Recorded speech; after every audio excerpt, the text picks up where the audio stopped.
السلام علیکم ورحمۃ اللہ وبرکاتہ۔ الحمد للہ رب العالمین والعاقبۃ للمتقین والصلاة والسلام علی سید الانبیاء والمرسلین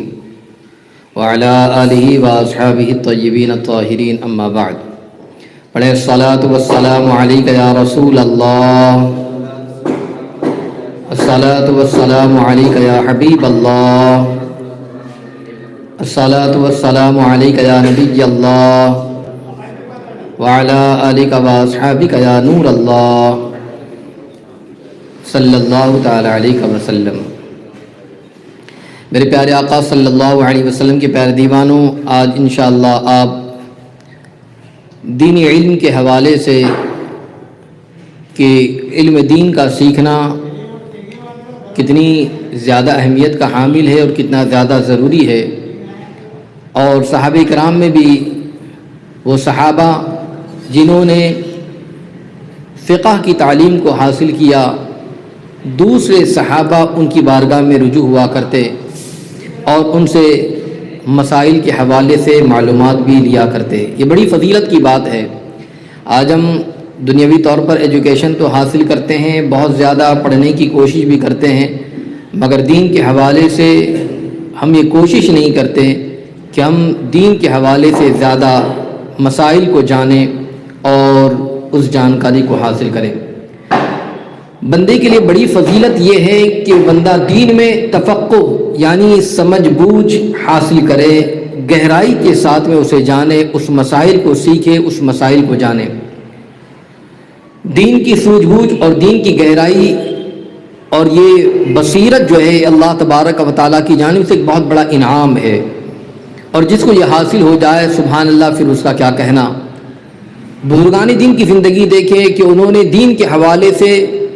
اور فقہ کی معلومات کے حوالے سے انہوں نے کافی کچھ کوششیں کی، اپنا سب کچھ قربان کیا، اور اس علم کو حاصل کرنے کے لیے اپنے گھر بار، اپنے علاقے، اپنے گاؤں وطن کو چھوڑا تاکہ وہ علم کو حاصل کریں۔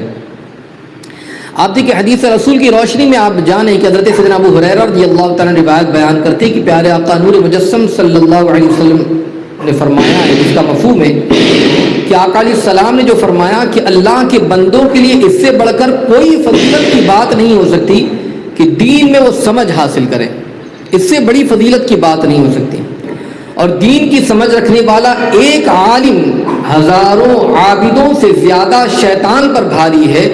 ہر چیز کی ایک بنیاد ہے، اور دین اسلام کی بنیاد دین کی سمجھ ہے۔ تو آپ اس حدیث رسول کی روشنی میں اس چیز کو آپ اچھی طریقے سے جان سکتے ہیں کہ اللہ کے بندے کے لیے، بندوں کے لیے جو سب سے بڑی فضیلت کی بات ہے وہ دین میں تفقہ حاصل کرنا، سوجھ بوجھ حاصل کرنا، اس کی گہرائی پہ جانا، بصیرت کو حاصل کرنا۔ اسی لیے علماء کی فضیلت کو بیان کیا گیا کہ وہ ہزار عابدوں سے زیادہ شیطان پر بھاری ہے۔ اب یہاں پر اس حدیث مبارکہ کو اگر سننے کے بعد اس حدیث رسول صلی اللہ علیہ وسلم کے اندر جو فرمایا گیا کہ اللہ کے رسول علیہ السلام نے تفقہ فی الدین یعنی دین میں جو سوجھ بوجھ ہے اس کو پیدا کرنے، اور ساتھ ہی ساتھ فہم اور بصیرت کی اہمیت کو، کی فضیلت کو واضح طور پر بیان فرمایا، اور فرمایا کہ یہ اگر کوئی حاصل کر لے دین کی سوجھ بوجھ بڑا فضیلت والا بندہ ہوگا۔ اور اس سلسلے میں تین چیزوں کے حوالے سے نشاندہی کی جاتی ہے، ان تینوں چیزوں کو بھی آپ جان لیں، ان تینوں چیزوں کو بھی سمجھ لیں، تاکہ اس حدیث رسول صلی اللہ علیہ وسلم میں جو فرمایا گیا ہے اس کو ہم جان سکیں۔ سب سے پہلی چیز تو یہ ہے کہ جو فرمایا گیا کہ ایک عالم ہزاروں عابدوں سے زیادہ شیطان پر بھاری ہے،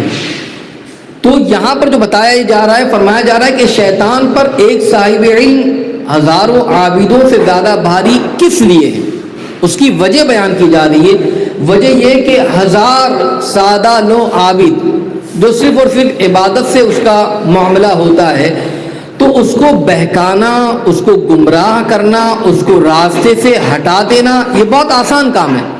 اس کے دل میں شک پیدا کر دینا یہ بڑا آسان کام ہے۔ تم یہ کام کر رہے ہو، ارے ایسا نہیں ویسا کرتے، یا اس طریقے سے کرنا صحیح نہیں ہے۔ اب اس کو اس چیز کی نالج نہیں ہے، معلومات نہیں ہے، تو اب ظاہر سی بات ہے کہ اگر کوئی اسے ورغلائے، بہکائے تو آسانی کے ساتھ اسے بہکایا جا سکتا ہے، ورغلایا جا سکتا ہے۔ لیکن ایک صاحب علم ہو، صاحب فہم ہو، صاحب فراست ہو،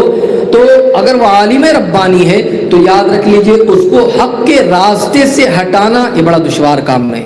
یہ بڑا ٹف معاملہ ہے۔ اس لیے فرمایا گیا کہ ایک عالم جو ہے وہ ہزاروں عابدوں سے زیادہ بھاری ہے۔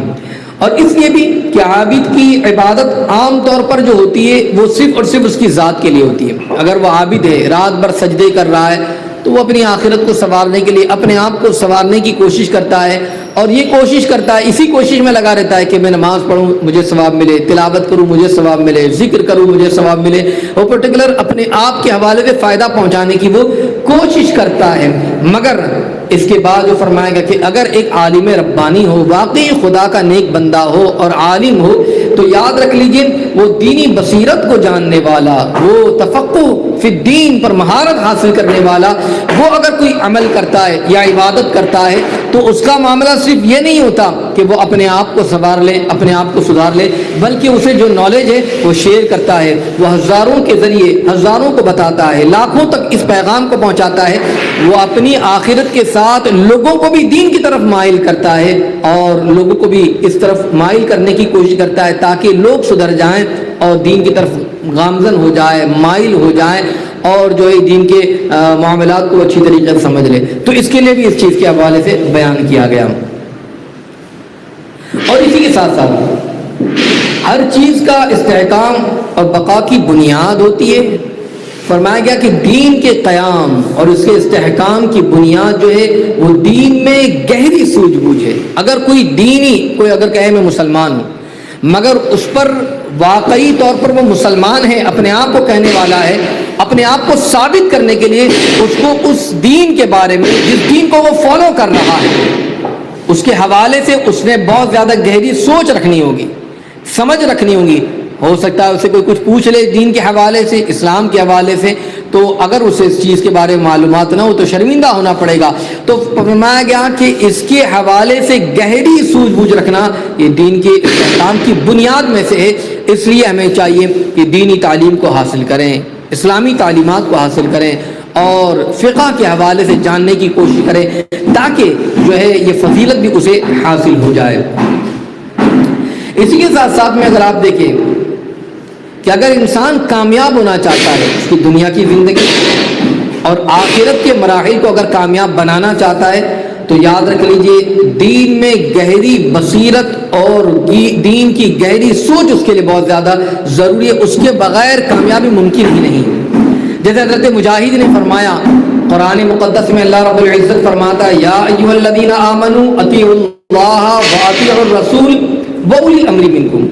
اس آیت کریمہ کی تفسیر بیان کرتے ہوئے فرماتے ہیں کہ اس آیت کریمہ میں اطیعوا اللہ واطیعوا الرسول تو فرمایا اللہ کی اطاعت کرو، اس کے رسول کی اطاعت کرو، وَأُولِي الْأَمْرِ مِنْكُمْ اس سے کون مراد ہے؟ تو پھر یہاں پر فرمایا جا رہا ہے کہ تم اللہ اور اس کے رسول کی اطاعت کرو اور ساتھ ہی ساتھ میں فقہاء اور علماء کی بھی تابعداری کرو۔ وَأُولِي الْأَمْرِ مِنْكُمْ جو فرمایا گیا یہاں پر اولی الامر سے مراد فقہاء ہے، اللہ کے نیک محبوبین بندے ہیں، علماء ہیں، انہی کے بارے میں انہی کی تابعداری کے حوالے سے ہمیں حکم دیا جا رہا ہے۔ حضرت عمر ابن خطاب رضی اللہ تعالیٰ عنہ کا ارشاد ہے، آپ نے حضرت عمر ابن خطاب رضی اللہ تعالیٰ عنہ نے اس حوالے سے فرمایا کہ تم دین کی سمجھ اور علمیت حاصل کرو اس سے پہلے کہ تم سردار اور استاد بن جاؤ، یعنی تم پر کوئی ذمہ داری عائد ہو، تم سردار بن جاؤ، تم استاد بن جاؤ،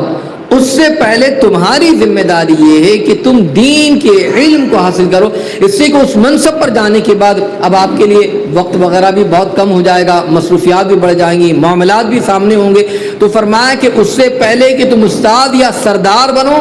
دین کی فقاہت کو جانو، سوجھ بوجھ کو حاصل کرو، اس کے حوالے سے نالج حاصل کرو، معلومات حاصل کرو۔ یہ حضرت عمر رضی اللہ عنہ مولا تبارک و تعالیٰ نے اس حوالے سے فرمایا۔ حضرت امام شافعی رحمۃ اللہ مولا تبارک و تعالیٰ کی زندگی کو دیکھیں تو آپ فرماتے ہیں کہ دین میں سمجھ بوجھ حاصل کرو اس سے قبل کہ تم سردار بنو، کیونکہ جب تم سردار یا بڑے آدمی بن جاؤ گے پھر گہری بصیرت کے علاوہ کوئی صورت و تدبیر ممکن نہیں ہوگی۔ اس لیے کہ جو قوم کا رہنما ہوتا ہے، لیڈر ہوتا ہے، سردار ہوتا ہے، اس کا وہ علاقہ، اس کا وہ قبیلہ، وہ جس علاقے کا سردار ہے، اگر وہ دین کے حوالے سے نالج رکھنے والا ہے تو وہ انصاف قائم کرے گا، وہ دیانت داری کا مظاہرہ کرے گا، کامیاب زندگی گزارے گا اور اس کے علاقے میں خوشحالی رہے گی۔ مگر اس کے برخلاف اگر وہ سردار، اگر وہ دین کے حوالے سے جاننے والا نہیں ہے، وہ مفاد پرست ہے، تو وہ ہر چیز کو پیسے پر ناپے گا، ہر چیز پر دولت کی بولی لگائے گا، وہ صرف اور صرف اپنے اقتدار کو سنبھالنے کی کوشش کرے گا، اور پھر اس کے لیے اگر دین کے خلاف بھی کوئی کام کرنا پڑے، حکم خدا کے خلاف بھی کوئی کام کرنا پڑے، وہ ساری چیزوں کو کر لے گا۔ پتہ چلا کہ اگر وہ کامیاب بننا چاہتا ہے تو اس کے لیے دین کی سمجھ کو حاصل کرنا، دین کے علم کو حاصل کرنا یہ بہت زیادہ ضروری بھی ہے۔ ایک دفعہ آقا دو جہاں نور مجسم صلی اللہ علیہ وسلم نے حضرت عبداللہ ابن عباس رضی اللہ عنہ تبارک و تعالیٰ کے سر پر ہاتھ پھیرا، اور سر پر ہاتھ پھیرنے کے ساتھ میں آپ نے ایک دعا فرمائی۔ حضرت عبداللہ ابن عباس رضی اللہ تعالیٰ عنہ کیا دعا دی؟ دعا کی، اے اللہ ان کو دین کی سمجھ اور قرآن کے علم کی تعویل عطا فرما دے۔ دین کی سمجھ اور قرآنی علم کی تعویل ان کو عطا فرما دے۔ یہ اللہ کے رسول علیہ السلام نے دعا فرمائی حضرت عبداللہ ابن عباس رضی اللہ عنہ تبارک و تعالیٰ کو۔ اب دیکھیے دعا کا اثر، دیکھیے دیکھتے ہی دیکھتے، اب نبی کی دعا ہو تو نبی کی دعا کتنا اونچا درجہ رکھتی ہے۔ دیکھتے ہی دیکھتے صحابہ کرام رضوان اللہ تعالیٰ عنہم اجمعین میں حضرت عبداللہ ابن عباس کو یہ حیثیت حاصل ہوئی کہ جلیل القدر صحابہ اور بڑے بڑے اکابرین صحابہ یہ ان سے علم کے معاملے میں رہنمائی حاصل کر دیں۔ کوئی بھی علم کا معاملہ ہو، کوئی بھی پیچیدہ مسئلہ ہو، حضرت عبداللہ بن عباس سے کہتے ذرا اس چیز کے بارے میں آپ ہمیں کیا بتاتے ہیں، ذرا بتائیے آپ اس کے بارے میں کیا کہتے ہیں۔ یعنی نبی کی دعا کا یہ اثر تھا کہ ان کو اللہ نے وہ علم عطا فرمایا کہ بڑے بڑے اکابرین صحابہ حضرت عبداللہ بن عباس کے پاس جاتے اور دین کے حوالے سے جانکاری حاصل کر لیا کرتے تھے۔ اور آج قرآن، حدیث، فقہ، تفسیر، سیرت اور اس کے ساتھ عقیدے کے حوالے سے، علم کلام کے حوالے سے، عربی ادب کے حوالے سے، عربی زبان کی نزاکتیں، غرض کہ اگر آج کے علم کو دیکھیں تو بہت زیادہ علم کم ہوتا جا رہا ہے۔ تو سمجھ پہلے وہ وسعت تھی، وہ گہرائی تھی، اور اس زمانے کے علوم و فنون کے اندر یہ تمام کے تمام چیزوں کا کوئی ماہر ملنا بڑا مشکل تھا۔ یعنی اتنے سارے نالج، اتنے سارے الگ الگ ٹاپکس، موضوعات اور اتنے سارے الگ الگ علوم جو ہے، ان تمام کی تمام علوم پر مہارت حاصل کرنا، یعنی ایک تو اس علم کا جاننا ہوتا ہے اور اس علم پر مہارت حاصل کرنا، بہت کم لوگ تھے جن کو اتنی ساری چیزیں معلوم تھی۔ مگر جس میں حضرت عبداللہ ابن عباس رضی اللہ تعالیٰ عنہ کو اگر یہ تمام کے تمام علم کو دیکھیں، علم کلام کو دیکھے آپ، فقہ کو دیکھے، حدیث کو دیکھے، تفسیر کو دیکھے، آپ جہاں کہیں بھی دیکھیں گے تو وہاں پر حضرت عبداللہ ابن عباس کی سند آپ کو مل جائے گی۔ پتہ چلا کہ آج سے تقریباً کم و بیش 1400 سال پہلے اس علم پر آپ نے گفتگو فرمائی یا اس چیز کے حوالے سے آپ نے کسی چیز کو بیان فرمایا، تبھی تو راوی آج ان کا نام لے رہے ہیں، ان کے حوالے سے بتا رہے ہیں۔ تو حضرت عبداللہ ابن عباس کو جو سرکار نے دعا فرمائی تھی، یہ دعا کا اثر ہوا، اور پھر اس کے بعد جو ہے ہر چیز کے اندر ایسی مہارت حاصل ہو گئی کہ پھر جو ہے حضرت عبداللہ ابن عباس سے ہر موڑ پر رہنمائی لی جاتی، بلکہ ہر ایسے موضوع پر حضرت عبداللہ ابن عباس رضی اللہ عنہ تبارک و تعالیٰ عنہ کی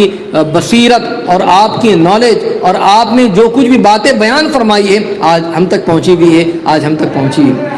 میں آپ کو اس کی ایک جھلک بتانا چاہوں گا تاکہ آپ اس بات کو جانیں کہ حضرت عبداللہ ابن عباس کو اللہ تعالیٰ نے کیسا علم عطا فرمایا تھا۔ صحابہ میں بڑے بڑے صحابہ موجود ہیں، مگر جو علمی صلاحیت، جو فقاہت، جو دین کی سوجھ بوجھ، جو بصیرت اللہ تعالیٰ نے آپ کو عطا فرمائی تھی وہ لاجواب تھی۔ ایک مرتبہ حضرت عمر رضی اللہ تعالیٰ عنہ صحابہ کرام سے دریافت فرمایا، وما تقولون فی قوله تعالی اذا جاء نصر اللہ والفتح۔ اس آیت کریمہ کو آپ نے تلاوت فرمائی اور حضرت عمر نے صحابہ سے پوچھا کہ اس کے مطلب کو تم بیان کرو، اللہ تعالیٰ اس صورت مبارکہ میں کیا ارشاد فرما رہا ہے، ذرا اس چیز کے حوالے سے آپ بیان کریں کہ کیا اس چیز کے حوالے سے۔ تو بعض صحابہ کرام رضوان اللہ تعالی علیہم اجمعین نے اس آیت کریمہ کے حوالے سے جب اس صورت کے حوالے سے سوال پوچھا گیا تو انہوں نے جواب دیا اور انہوں نے کہا کہ اس جو ہے صورت مبارکہ میں اللہ تبارک و تعالیٰ جو ہے اللہ تعالیٰ نے ہم کو حمد و ثنا کرنے کا حکم دیا ہے اور مغفرت طلب کرنے کی تلقین کی ہے. اور بعض صحابہ جو ہے یہ بات کہہ کر خاموش بھی ہو گئے اور بعض صحابہ خاموش ہی رہے, انہوں نے کچھ نہیں کہا. بعد میں کہا کہ اللہ نے حمد و ثنا بیان کرنے کے لیے کہا ہے اور ساتھ ہی ساتھ میں مغفرت کے حوالے سے حکم دیا اور بات خاموش رہے. مگر آپ دیکھیں کہ حضرت عمر رضی اللہ تعالیٰ نے پھر اس کے بعد جب صحابہ سے دریافت کر لیا, حضرت عبداللہ ابن عباس سے پوچھا, الگ سے سیپریٹلی پوچھا, اے عبداللہ ابن عباس تمہاری کیا اس بارے میں رائے ہے؟ جو دوسرے صحابہ کہہ رہے ہیں کہ اس میں حمد و ثنا کرنے اور مغفرت طلب کرنے کا حکم دیا گیا, کیا تمہاری رائے بھی ہے یہ؟ حضرت عمر فاروق اعظم نے حضرت عبداللہ ابن عباس رضی اللہ مولا تبارک و تعالیٰ سے پوچھا. تو حضرت عبداللہ ابن عباس رضی اللہ مولا تبارک و تعالیٰ نے اس موقع پر جواب دیا حضرت عمر سے اور جو ہے کہا کہ اس صورت مبارکہ میں رسول اللہ صلی اللہ علیہ وسلم کی وفات کی طرف اشارہ ہے. یعنی سب کی رائے الگ ہے, کوئی کہہ رہا ہے کہ اس میں حمد و ثنا کی طرف اشارہ, کوئی کہتا ہے مغفرت طلب کرنے کے حوالے سے کہا جا رہا ہے. یہ ساری چیزیں بعض خاموش رہے. مگر حضرت عبداللہ ابن عباس سے جب اس بارے میں پوچھا گیا تو حضرت عبداللہ ابن عباس سارے لوگوں کی رائے سے الگ ہو کر یہ بیان کرتے ہیں کہ اس صورت مبارکہ میں اشارہ آقا دو جہاں صلی اللہ علیہ وسلم کی وفات کی جانب ہے. یہ جواب سن کر حضرت عمر فاروق اعظم رضی اللہ مولا تبارک تعالیٰ نے فرمایا, اس سے پہلے اس تعبیر کو میں جانتا ہی نہیں تھا.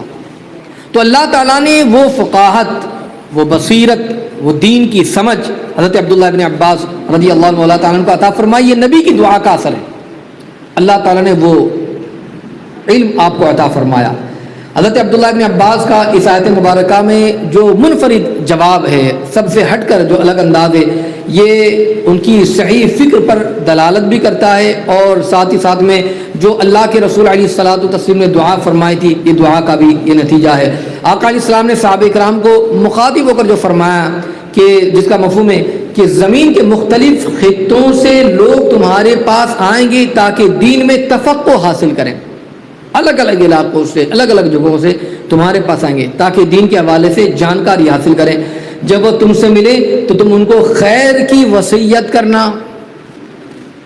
قرآن مجید میں اللہ تعالیٰ نے ارشاد فرمایا کہ ایسا کیوں نہ کیا جائے کہ ان کی ہر بڑی جماعت میں چھوٹی جماعت جایا کرے تاکہ وہ دین کی سمجھ کو حاصل کرے, اور یہ لوگ اپنی قوم کو جب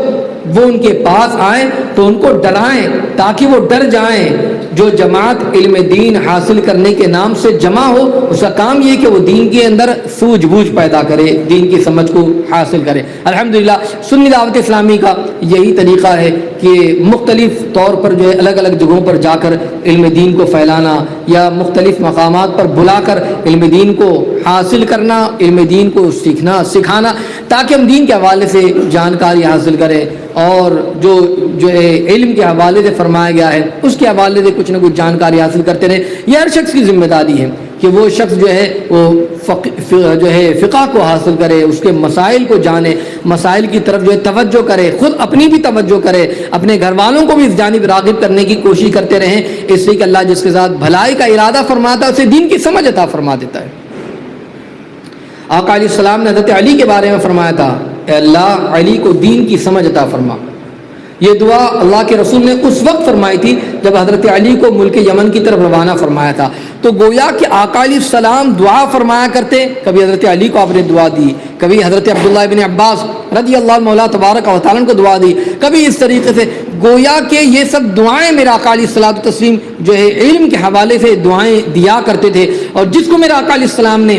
دعا عطا فرمائی پھر اس کے بعد وہ چمکتا دمکتا ستارہ نظر آیا ہے اور پھر اس کے بعد لوگ ان کی بارگاہ میں رجوع ہوتے ہوئے نظر آئے ہیں. تو ہمیں یہاں پر ایک اشارہ ملتا ہے کہ ہمیں بھی چاہیے کہ ہم دین کو جاننے کی کوشش کریں. آج کل بگاڑ یہ پیدا ہو جاتا ہے, کبھی کوئی معاذ اللہ حضور علیہ السلام کی شان میں گستاخی کرتا ہے, دین کے بارے میں جانکاری نہیں ہے. کبھی اسلام کے خلاف اول فول بکنے کی کوشش کرتا ہے, دین کے بارے میں کچھ جانکاری نہیں ہے. کبھی وہ دین کے مسائل کو صحیح طریقے سے سمجھتا نہیں ہے اور جس نے جیسا کہہ دیا اسی کو وہ صحیح مان لیتا ہے. وجہ یہ ہوتی ہے کہ وہ دین کی جانکاری کو حاصل نہیں کرتا یا اسے اس کے بارے میں نالج نہیں ہوتی ہے. اس لیے اگر ہم چاہتے ہیں کہ ہم کامیاب رہیں, کامران رہیں, تو یاد رکھ لیجئے پھر دین کے حوالے سے جانکاری حاصل کرنی ہوگی. اور فرمایا کہ ہر چیز کی ایک بنیاد ہے اور دین اسلام کی بنیاد جو ہے وہ دین کی سمجھ ہے. اس لیے اس چیز کو جاننا بہت زیادہ ضروری ہے. علم دین کو سیکھیں, علم دین کو حاصل کریں, خوب سے خوب سیکھیں, دوسروں کو سکھانے کی بھی کوشش کرتے رہیں. انشاءاللہ اسی میں کامیابی اور کامرانی رہیں گی.